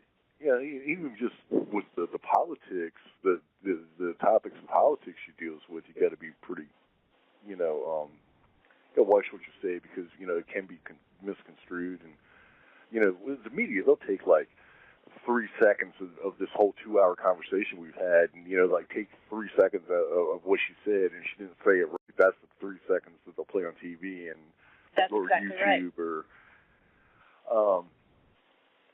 wow, I was just about to say something. I lost my train of thought. Well, I know she's wanting to protect Iranian art, because I know there are a lot of opposition artists in Iran right now. And one artist had his art confiscated because he had the color green in it. The color green? The color green. I don't know what that means. I'll have to look that up again, because I had it on. As far as I know, it's the color of intelligence. That could be. I had it on the computer tonight, and then for some reason, then I must have deleted it. But yes, art is opposition, such as Goya, in Spain, and art is, a lot of English literature, a lot of poetry has, of course, been opposition, and there are a lot of underground artists in Iran and trying to get their artwork out and put these symbols in them so people know what it is. And like she said, they're denying that homosexuality exists in Iran, so therefore they are executing them, like the 14-year-old and the 18-year-old. They waited till the 14-year-old was 18, then they hung them both. And then she says AIDS is becoming rampant because no one is paying attention to what the relationships are, and a lot of that, like she says, is separation of men and women. Well, yeah, and it kind of makes sense, because if you, I don't know, it'll make people a little bit crazy, and like prison. You ever seen that TV show Oz on HBO? Yeah. If they have no communication or contact with the opposite sex, they turn that way. It's just, exactly. She said it doesn't mean that these men in Afghanistan were gay. She says it just means that this is what's happened. This is what happens when you are denied access to the opposite sex, such as in Germany. And I'm sure I'm going to get some nasty letters about what I said, but this is what this German scholar said. He was just very in your face. And, they had him canned because they said he was anti-Islamic. Hello? I mean, come on, Clyde. This is not anti-Islamic. This is just saying this is what happened, and she agreed with that, So Ghazal, she's not against Muslims. She's against the current Iranian regime. She's against the current. She is Muslim. She is I think a Shia Muslim, and she is against the current Iranian regime. She does not believe in that. They're trying to have nuclear power, and she says, and she worded herself very carefully, because you can go from one thing to another. It would be very dangerous for her to say, I believe they're building a bomb, because, come on, in Washington, D.C., there are a lot of people that could have access to you. So it would be very dangerous for her to say. Right. What she said was they could easily switch the power plant over to a plant that produces nuclear warheads for bombs. Absolutely. And also she says, and I was happy that she mentioned the Iranian threat toward Israel because it is very real. And to note that she is a friend of Bibi. And I don't think you can be a friend of Bibi if you are what some of the people on Facebook have been saying she is. I know she is not that. And as I said, when her mother was fleeing from her father, and they took refuge in the house of a rabbi. So for 5 years, she was raised under this rabbi. She grew up with a serious appreciation of Judaism and a serious appreciation of the Jewish people, and that's probably why we became friends. So she does respect that. As she said, that was what saved their lives, was living with this rabbi. He actually saved them. And again, this is part of the Jewish religion, be kind to the stranger in your midst. Remember when we were strangers in Egypt. So you are supposed to help people. What surprised me about that was I didn't realize that rabbis or Jewish people were allowed to, practice in Iran. Now. Well, there have always been Iranian Jews, but now it's becoming very difficult, and the Iranian Jews are leaving in droves, leaving Iran in droves because of the harassment against them. But there've always been, like, I'm a Sephardic Jew. My mother was French. That means Sephardic Jews are originally Arab Jews, and the furthest north they got was like the south of France, the Mediterranean French. So that's what that means. So you find a lot of Sephards, you find a lot of Arab Jews, Iranian Jews, Iraqi Jews, but they're being persecuted now. Okay. Whereas before the persecution was not so intense. Well, we've always had persecution, but they're being more persecuted now. And Ahmadinejad, of course, is definitely persecuting the Iranian Jews. Yeah, and like before the Ayatollah Khomeini took over, when it was the Shah, it did. I actually worked with some of the people who were formerly in his army and stuff like that because they had to flee to America because if they didn't, they'd get killed. And they actually filled me in on some of the stuff that was happening back then. But that was a long time ago. That's history. This is current, And, yeah, I mean, I'm talking about, like, one guy was the general, another guy was the Secretary of State underneath the Shah. They had to get out of there, when the Ayatollah took over. And then after the Ayatollah, I really don't know what happened in Iran because we were all focused on Iraq and, that kind of stuff.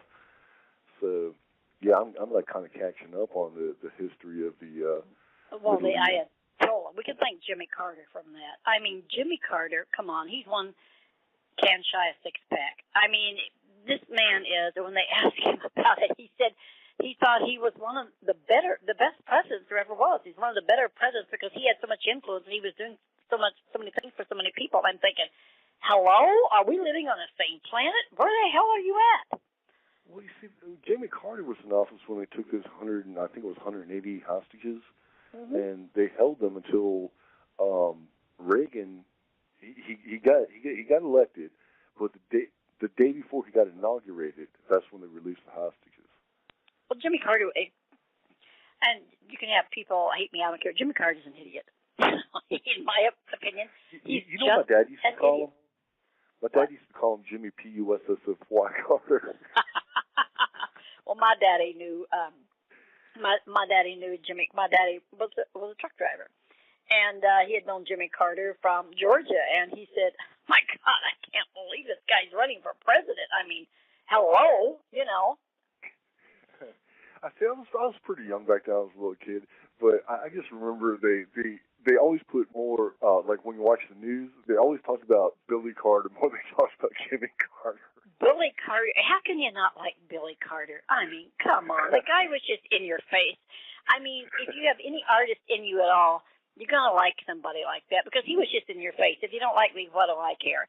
And also, being a Southerner, I kind of like that. And being a Texan, it's like, if you don't like me, well, who cares? I mean, this is just the way it is. And Southerners and Texans, kind of are that way. And that's why you had to like him no matter what, And even Bill Clinton, I mean, to a certain extent, hey, I'm going to do what I do if you don't like it on a personal level. I think he said some things recently that I'm not in agreement with, and I don't know what's happening there. Maybe he's been married to Hillary for so long.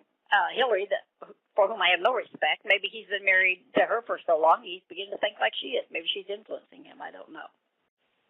I don't know what he said now, but when he was in office, that I really didn't like that guy when he first got elected. You know, like his first term, I didn't like him at all. His second term, well, now I actually miss the guy. You know. Well, as a president, he was one thing. As a Southerner, I understand where he's coming from, and I appreciate the way he grew up. You know, in Arkansas, and I understand where he's coming from. And as a Southerner, you'd have a certain affection for him. But as a president, you know, no. You know, I don't think we need someone like that, and I think he's responsible for the housing bubble. You know, I mean, he knew this was going to happen. He did it anyway. You know, so you had it very good while he was in office, and it takes a while to filter down and say, oh, yeah, now you're blaming everything on Clinton. No, I'm not blaming everything on Clinton. But, hey, Obama's still blaming Bush for everything. I swear to God, if Obama woke up in the morning and found out that, you know, his underwear was missing, he would have blamed a conspiracy, a right-wing conspiracy of George sending somebody in to steal his underwear. You know, George, you take my underwear again? God damn it. He blamed him for everything. So if I want to say Clinton was responsible for the housing bubble, I do like one thing Clinton said to Arafat one time. I do like that. And that was when they had a photo op, and Arafat wanted to wear his belt with his six-shooter on it, what I call a six-shooter. He had a pistol. Clinton said, this ain't no OK Corral. I thought, wow, way to go. He said, no, you're not wearing it. This ain't no OK Corral. I said, only a Southerner would say that, you know. I mean, you know, and we lived in Georgia for a while when I was a kid, you know. So, I mean, of course, he's an Arkansas boy, but I appreciate him as a Southerner, and I appreciate that kind of in-your-face quality that Southerners seem to have. As a president, it's a totally different story, you know. I think Reagan's going to be noted as a better president than anyone ever given credit for. Well, even Jimmy Carter gave Reagan prompts for the trickle-down theory, and he said the reason the economy is going good right now is because I didn't mess with Reagan's theory. You know, he didn't mess with that. He just let it go, and he saw it was working, didn't mess with it, and that's what politicians should do. When something's working, if it ain't broke, don't fix it. That's exactly right. You have Obama coming in trying to fix everything. Well, not everything's broken, you know. Well, that's just like I'm a Karl Rove fan. And Karl Rove was on Hannity, and I think it was, and they were talking about Cindy O'Donnell in Delaware, and he was saying, I'm not against her. I didn't say that. He said, I'm saying that a primary is different than the main election, and that after the primary, she should have had a rise in the polls. She's 12 points down. You've got a problem here. You know, you've got some problems about her background. You've got some problems about her education. I'm telling you there's a problem here. Am I supporting the other candidate? I didn't say that. I'm saying there's a problem here. And I thought, you know, that's just like the German scholar. He was telling it like it is. I'm sorry, this is the way it is. You know, you may not like it, but this is the way it is. You know, he wasn't, I don't think he was giving an opinion on it. He was just saying these are the facts. And I appreciate people that speak like that. These are the facts. Hey, this ain't no OK Corral. I mean, that's one of the greatest lines of all time. I mean, I absolutely love that one. You know, that I'll borrow to my dying day. You know, I think that's a good one. This ain't no OK Corral. You know, I think of that quite often. But I'm glad you like Ghazal. She's had, like I said, she's lived a remarkable life. It's a little bit, it's not quite as in your face now as it was at one time when she was escaping Iran, but she still has to choose her words very carefully. And when she chooses them carefully, people misunderstand, and they're saying, oh, wait a minute, she's in support of this. No, she's not in support of this. She didn't say that, you know. She's just choosing words carefully. She's quite educated, you know, and she's, right now she wants to save Iranian art. And being, you know, an equine photographer, you know, I can understand that because there is something about that. You want politics out of it. You know, you just want the artwork. You want the photography, whatever you do. And working with a lot of bands and musicians, you want the music to stand on its own. So we're looking at an artist world that we want to stand on its own. But in a way, too, she's saying there is some opposition art there. We want to allow that to flourish also. So I can understand where she's coming with the art, and I hope she can be successful in that because, you know, we don't need to deny the artwork of any nation because when we erase the past, then we have no future. Well, no, I mean, we not just art, but with everything. You need to stop squashing civilizations just because of politics. You know, people can't live and exist because of these political and religious. I don't know. I don't know if I would say I don't know if I could live like that, but you'd have to. You know, you're going to find a way to exist. I mean, you know, it's human nature.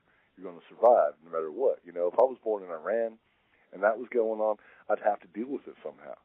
You know, but you know, thank God I was born in America, and it's. I'm not going to bring it up to discuss it, but what Ghazal said in that video we're not supposed to talk about right now. You know, she said, you know, that, you know, we really don't understand, or we really don't appreciate what we have here in America. And, you know, like, she did say that she, like, loves Iran, but not the regime. And, there's a difference. There's a big difference. There's a big difference. I mean, I love America. I love this country. I firmly believe we are the greatest on the face of the earth. I firmly believe that. But I can't stand Obama. Yeah, it's not gotten to the point where I feel like I got to leave yet, but, you know, this guy's screwing up everything. It's not to the point where I want to leave yet, but it's, if he, you know, and it's not that I'm even so concerned with his being a second-term president. I'm concerned with what he will do with U.S. secrets after he leaves office. Every other U.S. president has retained those secrets. What is he going to do with them when he leaves office? I mean, the man scares me. I love America. That's why I would like someone like Cass to be elected to the Senate, because he loves America, you know, and we need to abide by the Constitution. I really believe that. I am a constitutionalist, you know, and I think that's important. Well, I kind of look at it this way, and, you know, this is kind of speculation, but I don't think the agencies of the government would allow that to happen, and if he did do that, that would be treason, and he could be tried for it. So I see Obama as being treasonous every day.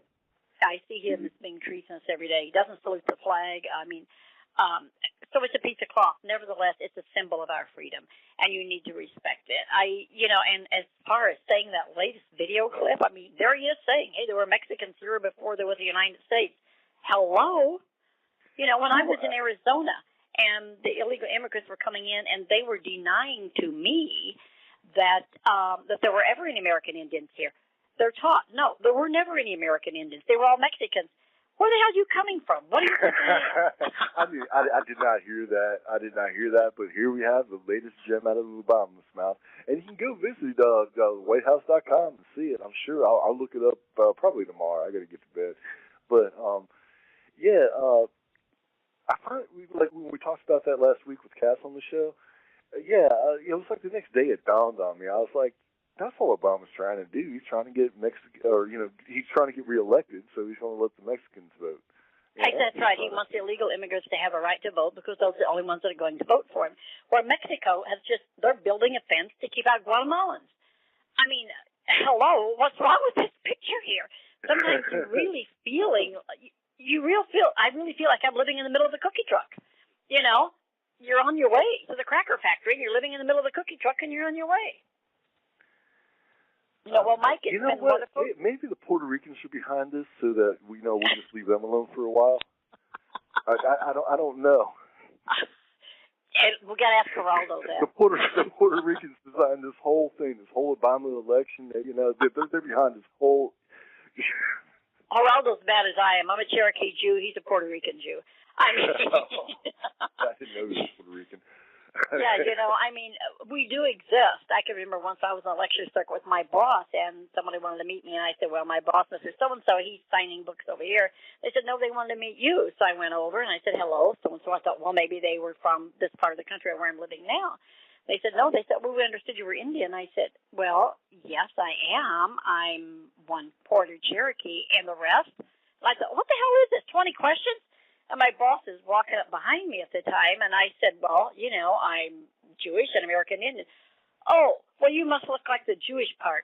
I went, hello? You know, American Indians? We wear high heels, short skirts, makeup, and suits, just like the rest of the world. And my boss came up behind me and said, I think we better go. Because he knew I was going to blow, no matter whether he was selling his books or not. Well, anyway, that's my story. And, Mike, I thought it was a good show, and I'm glad you like Ghazal, and she's had a very difficult life, and she still battles depression, and I can imagine we all would if we had experienced even a tenth of what she's experienced.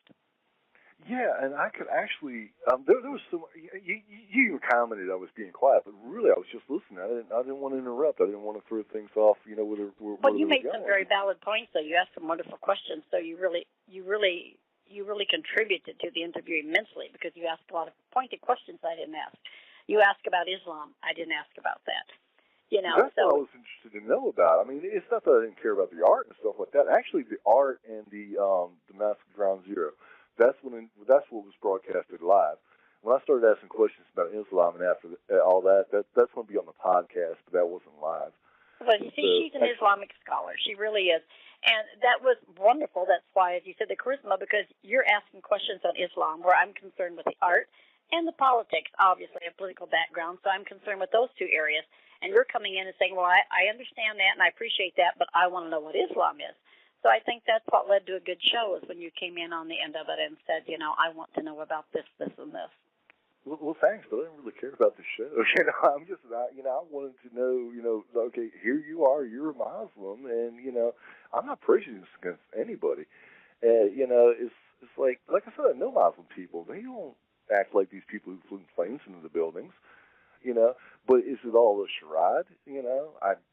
That's what I've been hearing. When I say no, I know Muslim people. They're nice people. They're good people. They're not all like that. Oh, yes, they are. This is what other people tell me. And I'm like, well, I really don't know for sure. But like what Ghazal said actually made sense. And even before I asked any questions, when she said that with that Mosque at Ground Zero, that it's against Islam to put something there unless all the people approve. Basically, is what she said. There might be like one guy who doesn't like it. Okay, well, never mind that. But a whole bunch of people, yeah. So I can respect that. But you have to respect American culture. You're in America. You have to respect American. And we found out the imam is not an imam. Yeah, because he's a businessman. I was watching 700 Club the other night, and I even looked it up on the YouTube. Pat Robertson, he organized the whole thing, to go protest that. And it's I think Pat Robertson would be interested to hear what Ghazal said because Oh, I think he would. I think there are many people that would be interested to hear what she says. Again, this is simply an amusement park built under the name of religion. But I do not want to see. As a Jew, I would not want to see a temple built inside a mosque. I mean, what's considered a mosque? I would not want to see that. And they did refuse. They did refuse to build a synagogue there. They did refuse to build a Christian church there. They're saying it didn't belong there. And then they're saying you can build a mosque. But then I'm not a Bloomberg fan anyway. And Bloomberg, when he said to go into the reservation and just like cowboys and Indians to take the taxes, I'm not happy Bloomberg, about that. man, he needs to. Yeah, he says something like when I was researching this topic the other night. He said something that just like his little announcement. I didn't go for it. And Pat Robertson on his video, it's on YouTube. On his video, the guy who's I can't pronounce his name. The guy who's organizing that, or trying to organize that mosque at Ground Zero. They played a little clip of what this guy was saying. And Pat Robertson, I'm going to paraphrase because he doesn't use words like this, but Pat Robertson basically called him a bullshitter. I mean, he just called him on it. He's like, I don't believe a word that guy says.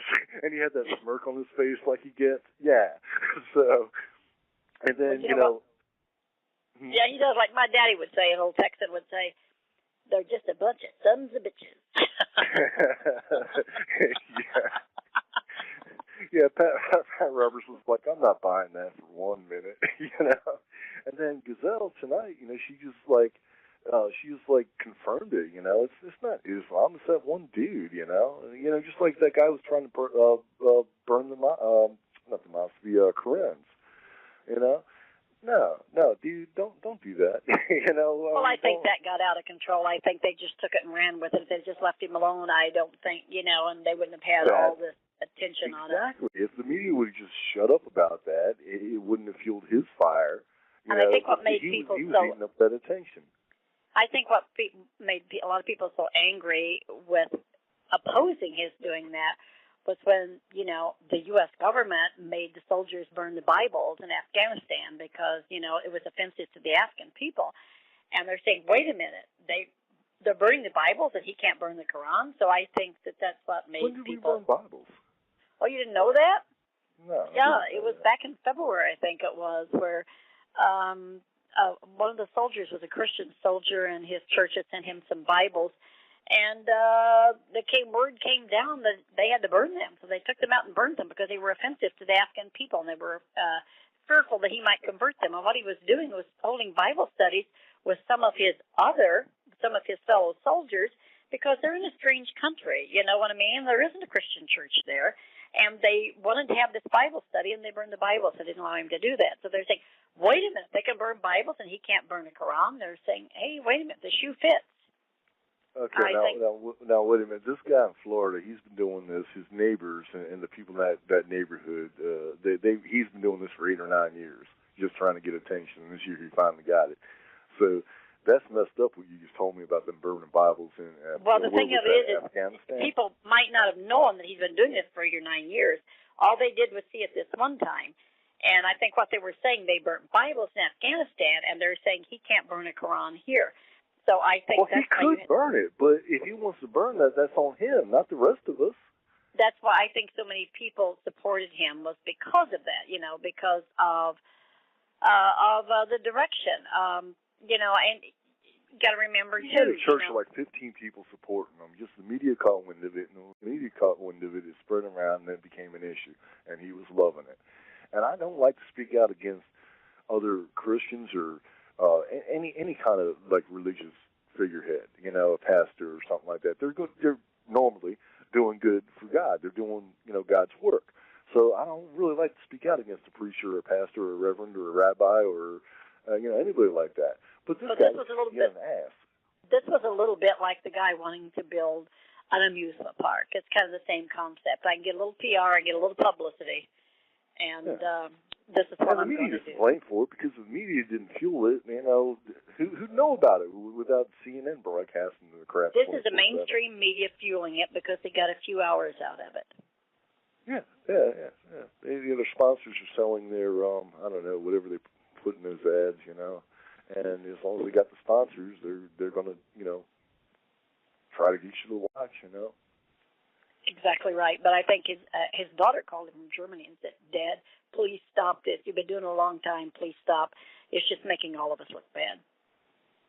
The guy about the mosque or the guy about the Quran? The guy that was burning the Quran. Oh, yeah, okay. Yeah. So all it did was fan the flames, and that's what we keep doing.